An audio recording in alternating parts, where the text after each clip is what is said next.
तो फिल्म की शुरुआत कैलिफोर्निया के पास मौजूद एक खाली टाउन से होती है, जहां एक आर्कियोलॉजिस्ट सोने की तलाश में पहुंचा है। 8 सालों बाद उसका सोना ढूंढने का ख्वाब तो पूरा हुआ, लेकिन वो ये नहीं जानता कि ये सोना जेरमाया स्टोन नामी एक इविल माइनर का था, जिसको उसके खजाने के साथ ही दफना दिया गया। और जैसे ही उसके सोने को इस आर्कियोलॉजिस्ट ने टच किया, जादू से मिट्टी के जर्रे हवा में उड़ने लगे और उसके ढांचे में दोबारा बॉडी बनाई। यानी जरमाया स्टोन के सोने को हाथ लगाते ही वो जिंदा हो गया और इस आर्कियोलॉजिस्ट के पास पहुंचा। इससे पहले कि आर्कियोलॉजिस्ट इससे कोई बात कहता, वो आर्कियोलॉजिस्ट के जिस्म में अपनी कुल्हाड़ी स्टैब करते हुए उसे जान से मार देता है और फिर उसका सारा खून एक पॉट में जमा कर लेता है। सीन कट होकर हम बेल्टी को देखते हैं, जो उस आर्कियोलॉजिस्ट की सिस्टर थी। असल में वो आर्कियोलॉजिस्ट काफी टाइम से घर नहीं आया था और उसकी मॉम बहुत ज्यादा परेशान थी। बेटी ने उन्हें हौसला दिया और कहा वो पहले भी तो सोने की तलाश में भटकता रहता है, अभी भी वो यहीं कहीं होगा, आ जाएगा घर। अभी कॉल बंद ही हुई कि बेटी के पास एक लेटर आया। ये उसके भाई आर्कियोलॉजिस्ट का ही था। उसने लेटर खोलकर देखा तो उसके अंदर एक मैप और एक सोने का टुकड़ा था। वो समझ गई कि उसके भाई को सच में सोना मिल चुका है और अब वो इस सोने को निकालने के लिए उसे बुला रहा था। चाहना तो उसे अकेले चाहिए था, लेकिन उसने अपने पूरे ग्रुप को जमा कर लिया। अब अलग-अलग ये सब लोग कैलिफोर्निया के पास मौजूद उस टाउन के लिए निकल गए। रास्ते में बर्टी का एक साथी एक्सेल रास्ता पूछने के लिए एक घर के पास रुक जाता है, जहाँ एक ओल्ड मैन था। जिसने जब टाउन का नाम सुना तो वो डर गया और एक्सेल को वार्न किया, वहां मत जाना, जरमाया स्टोन का भूत तुम्हें नहीं छोड़ेगा। मुझे लगता है तुम उसकी कहानियां सुनकर यहाँ नहीं आई। वो इतना इविल था कि मरने के बाद उसे हेल ने भी लेने से इनकार कर दिया और उसकी सोल आज भी दुनिया में भटक रही है। उसे उसकी माइंड में ही दफन कर दिया गया था। सुनने में तो ये भी आया है कि जरमाया स्टोन एक आदमखोर था। उसने अपने ही बीवी बच्चे को मार खाया था। वो उसे सालों पुराना जरमाया स्टोन का एक वांटेड पोस्टर भी दिखाता है, जो उस ओल्ड मैन के ग्रैंडपा का था। ओल्ड मैन के ग्रैंडपा ने जरमाया स्टोन को पकड़ने के चक्कर में अपने हाथ भी खो दिए थे, लेकिन कोई भी जरमाया स्टोन को पकड़ नहीं पाया था। एक्सेल इस ओल्ड मैन से कहता है, आपकी पोस्टर मुझे $40 में दे दी। एक्सेल को लग रहा था कि उसने बूढ़े आदमी को बेवकूफ बना दिया। हजारों डॉलर की चीज $40 में लेकर, लेकिन असल में वो खुद ही बेवकूफ बन गया था, क्योंकि इस ओल्ड मैन ने घर के अंदर ऐसे कई पोस्टर बना रखे थे। वो ऐसे ही जरमाया स्टोन की कहानियां सुना सुना कर लोगों से पैसे बटोरता था। हालांकि खुद उसे जरमाया स्टोन की किसी भी चीज पे यकीन नहीं था। अब ये ओल्ड मैन क्योंकि जरमाया स्टोन की कहानियां सुनाकर पैसे कमाया करता था, तो जरमाया स्टोन को तो इस पे भी गुस्सा था। आज तो उसने पैसे कमा लिए थे, लेकिन शायद आज के बाद वो ना कमा पाता, क्योंकि जरमाया स्टोन उसे मारने के लिए आ गया।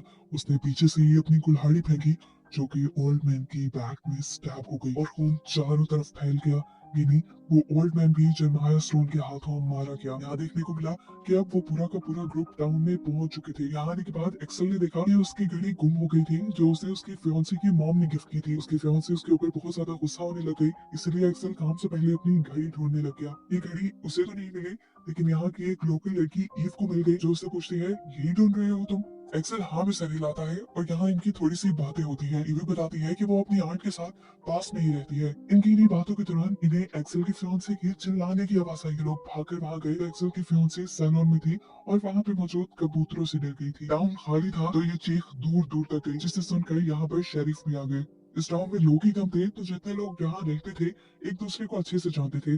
शेरिफ ने ईव को देखा और उससे उसकी आंटी के बारे में पूछने लगे, और उसके बाद इस पूरे ग्रुप से पूछते हैं कि आखिर आप लोग यहाँ क्यों आए हैं। बेटी उन्हें सच बताने वाली थी, लेकिन उसके साथी ने उसके मुंह पे हाथ रख दिया और उसके साथी ने शेरिफ से झूठ बोल दिया कि वो यहाँ सिर्फ कैंपिंग के लिए आए हैं। और वो सोने का टुकड़ा जो बेटी शेरिफ को दिखाने वाली थी, बेटी के साथी ने वो भी उसके हाथ से ले लिया और दूसरी लड़की को पकड़ा दिया। कैंपिंग का सुनकर शेरिफ भी इन्हें मशवरा देने लगा कि इन्हें यहाँ कहाँ कहाँ जाना चाहिए। तब ईव बोली, मैं इन्हें गाइड कर देती हूँ। जाने से पहले शेरिफ ने इन्हें वार्न किया था कि आगे रोड बहुत खराब है, तो इन्हें सिर्फ एक ही कार आगे लेकर जानी होगी और आगे जाकर उन्हें माइन से दूर रहना है। यानी शेरिफ उन्हें उसी गोल्ड माइन में जाने से रोक रहा था जिसके लिए ये लोग यहाँ आए थे। अब एक्सेल की फियांसे जिसके पास सोने का टुकड़ा आ चुका था, वो यहाँ से भाग जाने को सोचती है। वो फजूल में ही अपने फियांसे से लड़ाई कर लेती है और यहाँ से जाने लगती है, लेकिन इससे पहले कि वो ये सोने का टुकड़ा लेकर ज्यादा दूर जा पाती, उसके सामने जेरमाया स्टोन आ गया, जिसने उसकी गाड़ी को ही क्रैश कर दिया।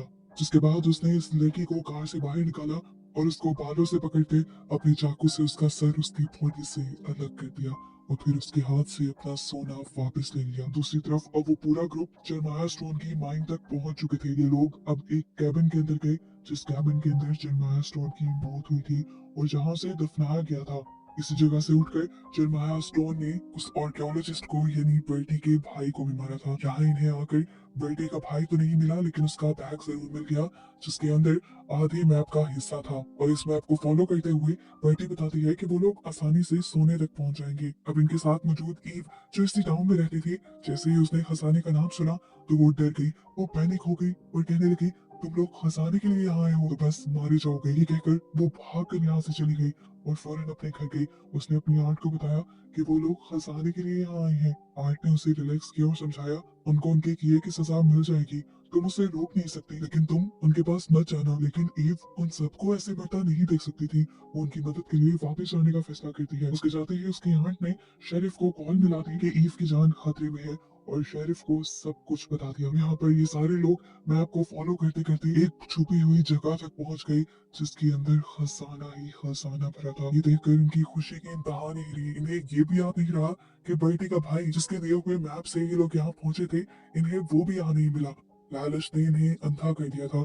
जितना खजाना ये अपने बैग्स में भर सकते थे, इन्होंने भर लिया और फैसला किया कि बाकी खजाना लेने के लिए ये लोग कल यहाँ पर आएंगे, क्योंकि अब अंधेरा होने वाला था और अगर खजाने की लालच में ये लोग यहीं रहे तो कार तक जाना मुश्किल हो जाएगा। यहाँ दिखाया गया कि जरमाया स्टोन ने भागती हुई ईव को भी पकड़ लिया, जो उन लोगों को अलर्ट करने के लिए आई थी। लेकिन जरमाया स्टोन को लगा कि वो भी उसके खजाने के पीछे है, इसीलिए उसने गर्दन से पकड़कर ईव के भी पेट में अपनी कुल्हाड़ी स्टैब करते हुए उसे मार डाला। यहाँ दिखाया गया कि अब इस पूरे ग्रुप ने कैंपिंग कर ली थी और इन सब में से अब एक्सेल जब अकेले में जाता है तो वहाँ पर शेरिफ उसे पकड़ लेते हैं।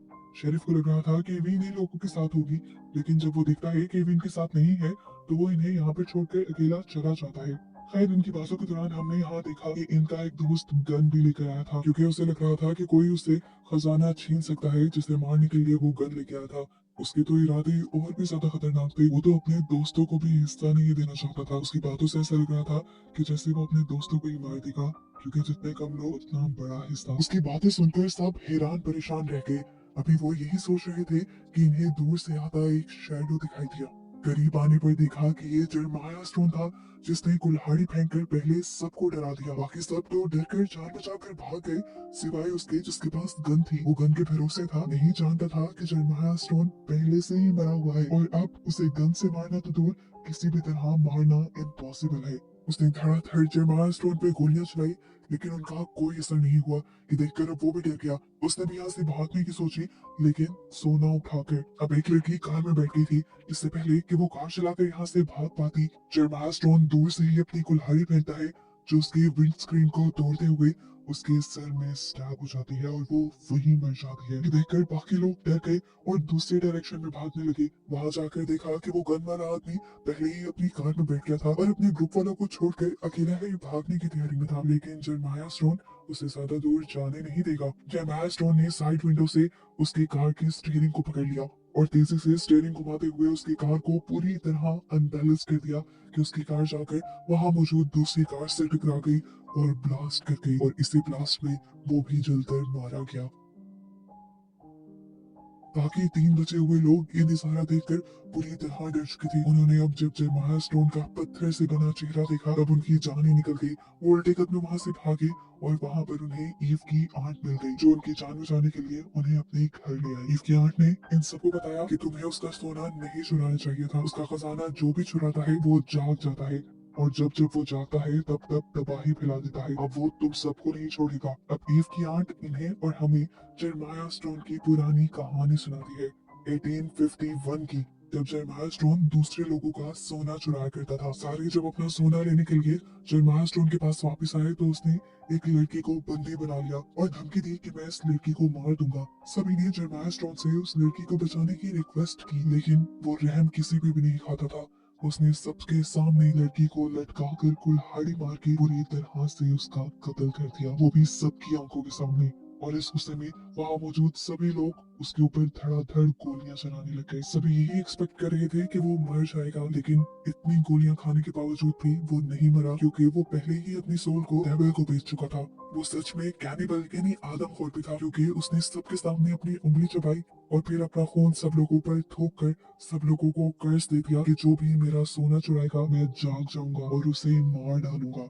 ये कहते ही वो अपनी माइंड के अंदर चला गया और वहीं पर सो गया। उस दिन के बाद से आज तक जब जब कोई भी उसके सोने को ढूंढ लेता है तो वो जाग जाता है और सबको मार डालता है और फिर दोबारा से अपना मिशन पूरा करने के बाद सो जाता है। अब तुम लोगों ने उसे जगाया है और तुम लोगों को मार कर ही सोएगा। ये ग्रुप वाले पूछते हैं क्या बचने का भी कोई रास्ता है, तो वो बताती है कि बचने का सिर्फ एक ही रास्ता है कि तुम उसके सारे सोने को वापस रख दो, छोटे से छोटा टुकड़ा भी वापस रख देना, नहीं तो कर्ज खत्म नहीं होगा। लेकिन छोटे टुकड़े किस किस के पास थे ये लोग नहीं जानते थे। तब आंट ने उन्हें कहा कि तुम उसे उसी की माइंड में बुलाओ और डायनामाइट से उसकी माइंड ही तबाह कर दो, शायद फिर वो मर जाए। अब ये लोग प्लान कर ही रहे थे कि जर्माया स्टोन इसके घर भी आ गया। आंट ने जर्माया स्टोन को जलाने के लिए अपनी लालटेन उठा ली, लेकिन दूर से ही जर्माया स्टोन ने अपनी कुल्हाड़ी फेंकी और वो लालटेन टूट गई। कैरोसिन ऑयल और आग एक साथ आंट के ऊपर गिरने की वजह से आंट भी यहाँ जलकर मारी गई। इसके बाद उन्होंने इस ग्रुप के एक साथी का गला पकड़ लिया। इससे पहले कि वो उसे जान से मार देता, दूसरे साथी ने उसी की कुल्हाड़ी से उसी का हाथ काट दिया और फिर ये लोग डायनामाइट लेकर बाहर की तरफ भाग गए, जबकि जर्माया स्टोन अपने टूटे हुए हाथ की जगह अपनी कुल्हाड़ी उठाकर लगा लेता है।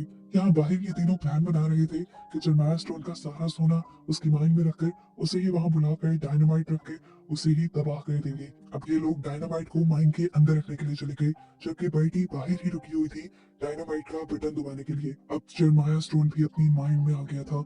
इन दोनों को यहाँ देखते ही गुस्से से भड़क गया और इनको अपनी कुल्हाड़ी से मार मार कर उसने जख्मी कर दिया। ये दोनों अपनी आखिरी सांसें गिन रहे थे। इससे पहले कि जर्माया स्टोन उनको पूरी तरह मार देता, जल्दी से बर्टी यहाँ आकर जर्माया स्टोन को फ्लेयर गन से जला देती है और फिर अपने दोनों साथियों को लेकर बाहर आने की कोशिश करती है, लेकिन एक्सेल बाहर आने से मना कर देता है क्योंकि उसे पूरी तरह जर्माया स्टोन को खत्म करना था। बर्टी तो अपने साथी को लेकर बाहर आ गई, लेकिन एक्सेल ने अंदर ही रहकर उन बॉम्ब्स को ब्लास्ट कर दिया। वहाँ पे एक बहुत बड़ा धमाका हुआ जिसमें एक्सेल भी मारा गया। अब तक सुबह भी हो चुकी थी। बर्टी और उसका साथी अभी तक जिंदा थे। इन दोनों ने देखा कि अभी भी थोड़ा सा खजाना इन दोनों के पास था। बर्टी के साथी ने जल्दी से वो खजाने का बैग दूर फेंक दिया और तभी यहाँ से शेरिफ का भी गुजर हो गया। शेरिफ ने इन दोनों को यहाँ देखा तो इन दोनों की मदद करने के लिए उन्हें अपनी वैन दे दी और फिर इस जगह को देखने लगा जो रात तक ठीक थी, लेकिन अब पता नहीं कैसे टूट गई थी। उसे रात वाले वाकये के बारे में कुछ नहीं पता था। उसे यहाँ पर एक बैग भी मिला जो अभी बर्टी और उसका साथी पहन कर गए थे, जिसे जैसे ही उसने उठाया तो जमीन को चीरते हुए एक और मर्तबा जर्माया स्टोन जमीन से बाहर निकल आया। वो दोबारा से जिंदा हो गया तबाही फैलाने के लिए, और अब वो क्या करेगा इसी मिस्ट्री के साथ ये कहानी यहाँ खत्म हो जाती है।